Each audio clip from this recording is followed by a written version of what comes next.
Hello and welcome to the How to Play video for Roth, a new area control game from Chip Theory Games that can be played solo, co-op, and PvP.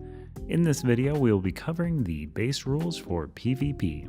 To begin a game of Roth, you'll place the map and victory point tracker in the center of your playspace. Place the wild action token over the Exodus symbol. Each player should sit in front of a different deployment zone. This is where your troops will be entering the fray. Next, you'll shuffle up all region value tokens and assign 8 of them at random, 1 to each of the 8 regions outlined on the region number reference card. These tokens represent the points that you'll gain if you control or dominate this region at the end of a round. To win a PvP game of Roth, you'll be attempting to reach 40 points first. Now create a pool of action dice.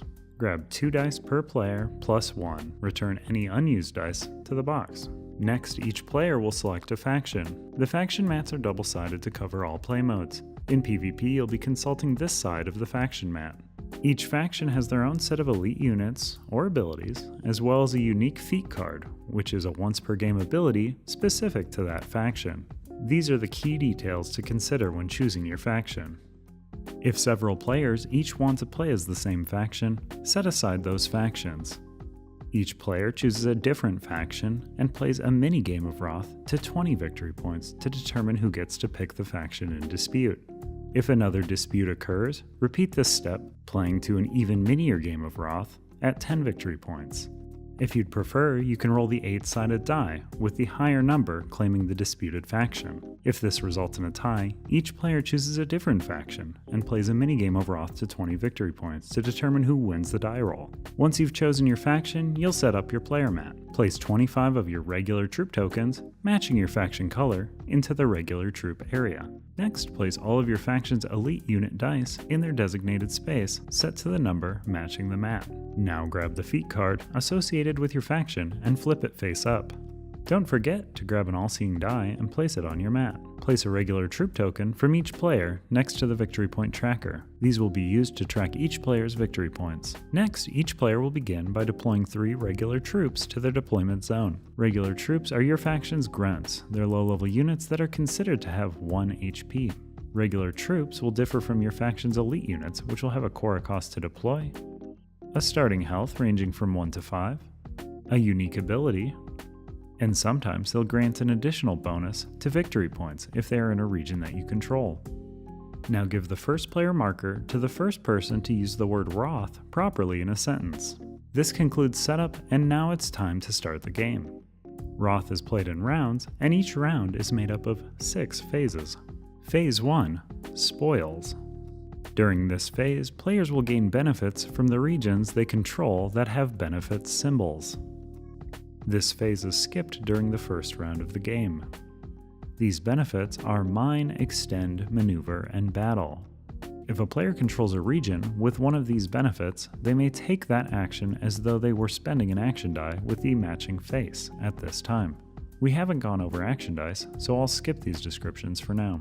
These benefits are gained in the order of the region numbers that they are placed on. Once all players have gained benefits from the regions they control, you'll move on to the next phase. Phase 2, Laying Groundwork. During the Laying Groundwork phase, each player will reinforce by placing 2 regular troops from their faction mat onto their deployment zone. Next, you'll Discern. You do this by rolling your all-seeing die and placing it back on your mat, displaying the rolled result. This result can be used once per round at any time during one of your turns. It is re-rolled during this phase each round, even if the previous result was unused. And finally, you'll end this phase by allocating. To allocate, each player simply takes 1 Cora from the stockpile and adds it to their mat. Cora is your currency. It's how you'll be dispatching your elite units and activating other abilities. Now that we've completed laying groundwork, it's time for the draft. Phase 3, the Draft. The first player gathers all of the action dice and rolls them. Each action die has 5 possible faces. 1 Mine face, which lets you take 1 Cora from the stockpile. 1 Extend face, which lets you deploy up to 2 regular troops from your mat to any region where you have 1 or more troops. 1 Maneuver phase, which lets you move up to 2 regular troops from your mat to the deployment zone, or move up to 2 of your deployed troops from one region to a single adjacent region. 1 Exodus phase, which allows you to choose a region and move as many of your troops as you want from it, to any adjacent region or regions. And 2 battle phases, which let you deal 1 damage to an enemy troop in either a region you occupy or a region adjacent to a region you occupy. Here are the rolled results. Starting with the first player, each player will draft 1 die and place it on their faction mat without changing the face. This continues until only 1 die remains. Once all the dice have been drafted, you'll move on to actions. Phase 4, Actions. The Actions phase is where each player will use the dice that they have just drafted. Starting with the first player, each player will spend 1 of their action dice to take a turn. During a player's turn, they can spend an action dice to take the corresponding action. If a player is unhappy with one of their dice, or doesn't have a use for it, they can always spend it to move 1 regular troop from their mat to their deployment zone. A player may also choose to spend 2 of their dice to take a wild action. Available wild actions are represented by the uncovered icons on top of the victory point tracker. Once a player takes a wild action, they move the marker to cover the action that was just taken. The next player to take a wild action will be unable to choose the action that was just taken. In addition to spending an action die, a player may also spend Cora to deploy elite units or activate abilities on their turn. Spent Cora is returned to the stockpile. A player may also spend their All-Seeing die at any time during their turn by removing it from their mat. The All-Seeing die is a powerful tool with 4 possible faces. 1 Mind Face, which allows you to take 1 Cora from the stockpile. 1 Strike Face, which allows you to deal 1 damage to any troop on the map. 2 Assault Faces, which deal 2 damage to a region you occupy or to a region adjacent to a region you occupy. And 2 Double Faces, which immediately repeat another action die effect that you just carried out. A player may also use their feat card during their turn. This is a powerful ability that can only be used once per game. After activating a feat, flip your feat card face down to track that it has been used. If a player's turn to act comes and they have no more dice to spend, their turn is skipped. Once all action dice have been spent, the actions phase ends. Phase 5, Victory Points. This is the part of each round where you'll tally up points and try to claim the crown. If it's the first round of the game, skip this phase and proceed immediately to Phase 6. To award victory points, you'll consult each region in order, starting with Region 1. If a player controls a region, they'll gain victory points equal to the token on that region. To control a region, your faction must have the most troops in that region. If a player dominates a region, they gain victory points equal to the token on that region plus 1. To dominate a region, you must be the only faction with troops in that region. If you have elite units in a region that you control or dominate, make sure to consult your faction mat as some of them grant a victory point bonus. At the end of this phase, if any one player has 40 or more victory points, they've won. If no one hit 40 during the victory points phase, you'll move on to the final phase of a round. Phase 6, Initiative Passes.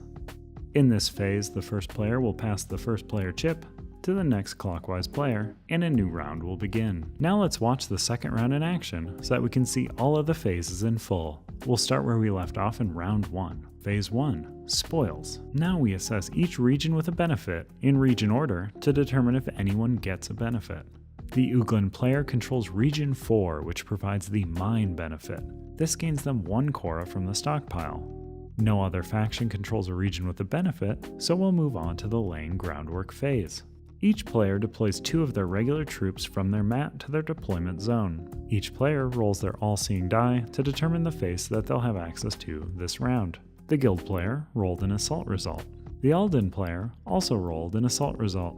And the Uglan player rolled a double result. Then each player gains 1 Cora from the stockpile.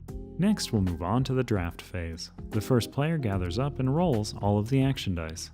The rolled results are Exodus, Maneuver, 2 Mine, and 3 Battle. The draft order begins with the first player. The Guild player is looking to better position their troops across the mat, so they take the Exodus die. The Alden player would also like to get some movement, so they take the Maneuver die. The Uglan player would like some movement, but all faces that grant movement have been drafted. They take an attack die and will likely spend it, and another die, to take a wild action. The pick order has returned to the Guild player, who takes an attack die so they can do some damage after their troops have spread out. The Alden would like to be able to bring out an elite troop this turn, but they're short on Korra, so they take the Mind die.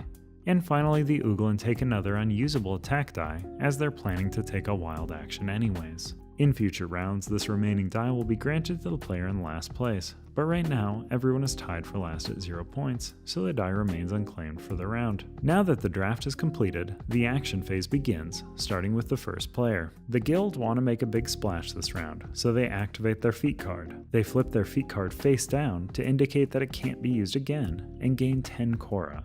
This brings their total Korra count up to 12. The Chrysan Elite unit costs 2 Korra, so the guild player spends 6 Korra to summon all 3 of their Chrysan Elite units. The Stellan units also cost 2 Korra. The guild player spends another 6 Korra to summon all 3 of their Stellan units. Next, they use their Exodus die. This allows them to move all of their units in one region to any number of adjacent regions. Regions 1 through 6 are adjacent to the guild deployment zone, so they try to evenly spread their units across the map, placing a few extra in areas they want to ensure control of.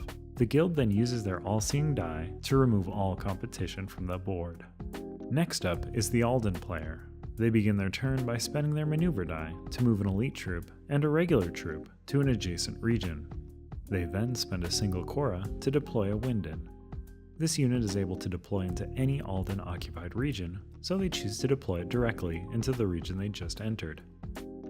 The Alden player is aware that the guild player's Chrysan unit will deal damage equal to the number of Chrysan in play if they attack in a region with a Chrysan. They are also aware that the guild player has an attack die that they could use on their next turn to make an attack. If left unchecked, this would allow the guild player to deal 3 damage to the region the Alden just entered.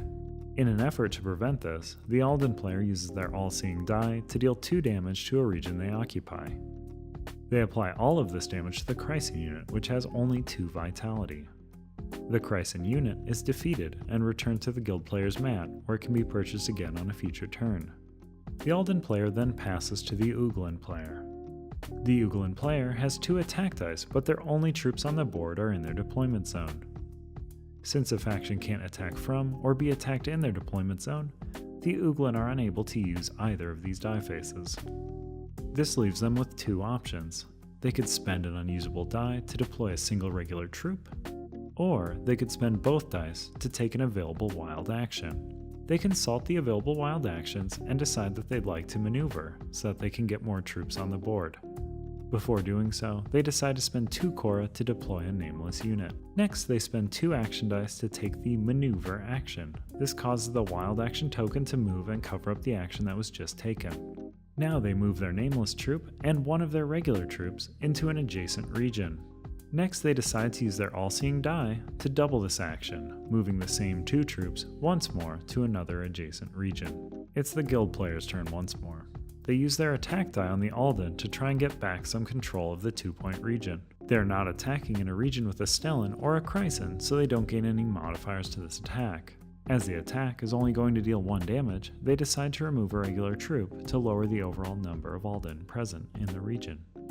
This concludes the guild player's turn. The Alden player uses their mind die to gain a single Korra.